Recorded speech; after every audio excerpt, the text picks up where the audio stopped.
Beautiful. अगर आपको UPSC exam बदलने का पावर दिया जाए तो आप 3 बदलाव हमारे साथ शेयर कीजिए। आप क्या 3 बदलाव लाओगे? पहली बदलाव एज लिमिट में लाऊंगा। 21 से 25 से ज्यादा होनी ही नहीं चाहिए, होनी ही नहीं चाहिए। आप कई सारे स्टेट्स हैं 40 साल तक सिविल सर्विस की परीक्षा लेते हैं। 40 भैया 40 साल लड़का पढ़ेगा, फिर जीवन में भाई 25 तक वो एग्जाम दे ले, क्योंकि किसी भी फील्ड में स्टैब्लिश होने में 5 साल लगते हैं। तो 25 साल में जो बाहर हो गया उसके बाद अगले 5 साल है अपने आप को खड़ा करने का। पहला बदलाव तो मैं करूंगा, एज लिमिट को एकदम वो कर दूंगा। दूसरा बदलाव मैं ये करूंगा कि मैं हिंदी को कंपलसरी करूंगा। लैंग्वेज पढ़नी ही चाहिए। लैंग्वेज जानना बुराई नहीं है, लैंग्वेज को थोपना बुराई है। मैं हिंदी को कंपलसरी करूं। इतनी प्यारी लैंग्वेज है, जैसे तो सारी है, मतलब किसी को कहना बहुत प्यारी है वो अगले आदमी से बायसनेस हो जाएगी। क्योंकि जब कहीं जाते हैं, language is a binding force. अभी हमारे देश में बाइंडिंगनेस मिसिंग है। हम कर्नाटका गए तो वहां का आदमी टूटा फूटा हिंदी बोलेगा। अब जैसे मैं अगर न्यूयॉर्क की सड़क पे टहल रहा हूं और कोई आदमी फोन पे बगल से बात करते हुए जा रहा है हिंदी में, तो definitely I will be attracted to that person. तो एक तो मैं एज लिमिट बदलूंगा, दूसरा मैं हिंदी को बदलूंगा, और तीसरा जो सबसे बड़ी बदलाहट मैं वहां करूंगा वो ये करूंगा कि व्यक्ति को जब वो एग्जाम दे रहा है, इंटरव्यू तक जा रहा है, तो गवर्नमेंट इंटरव्यू के कैंडिडेट्स को कहीं ना कहीं सेट करने की कोशिश जरूर करे। कहीं प्रेफरेंस दे उन्हें कि ये भैया आईएएस का इंटरव्यू देकर आए हैं, क्योंकि आईएएस का इंटरव्यू दिया हुआ लड़का भी आईएएस से कम नहीं होता। तो ये 3 बदलाव मैं करूंगा। आपको लगता है बदलाव आने वाले?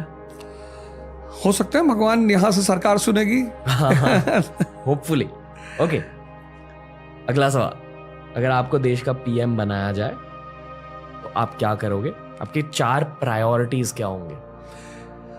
सबसे पहले तो मैं इस देश की एजुकेशन सिस्टम को बदलूंगा, जो मेरी पहली प्रायोरिटी होगी। और योगा और ध्यान कंपलसरी, मतलब आप फेल कर गए तो आप कुछ कर, क्वालिफाइंग पेपर होंगे ये। पहली बात, एजुकेशन अप्लाइड होगी, पहला काम मैं एजुकेशन पे करूंगा।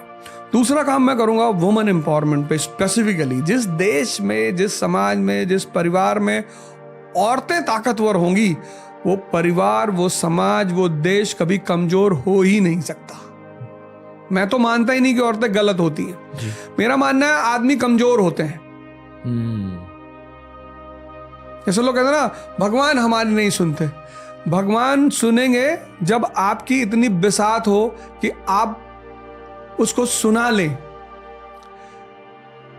तो वैसे भी मैं वुमन और भगवान को दोनों साथ साथ ही रखता हूं।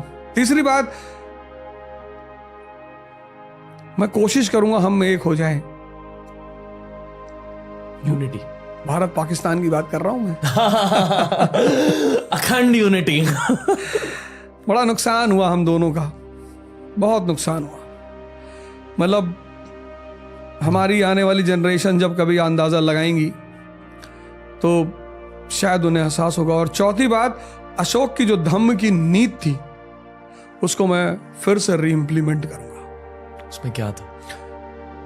Strengthening of unity in diversity.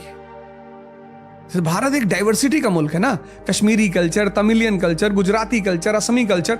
तो वो पहला आदमी था जिसको ये बात पकड़ में आई।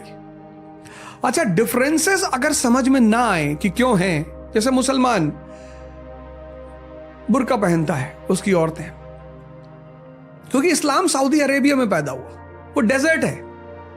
खाना और कपड़ा ये कल्चर का हिस्सा है, और कल्चर संबंधित है किससे? ज्योग्राफी से। सहारा डेजर्ट में आप सूट पहन के नहीं टहल सकते, और सहारा का आदमी पालक नहीं खा सकता। भाई इस्लाम में शराब पे पाबंदी है, वहां जो आदमी ओल्ड मॉन्ग पिएगा वो डेड मॉन्ग हो जाएगा। 50 डिग्री सेल्सियस टेम्परेचर है।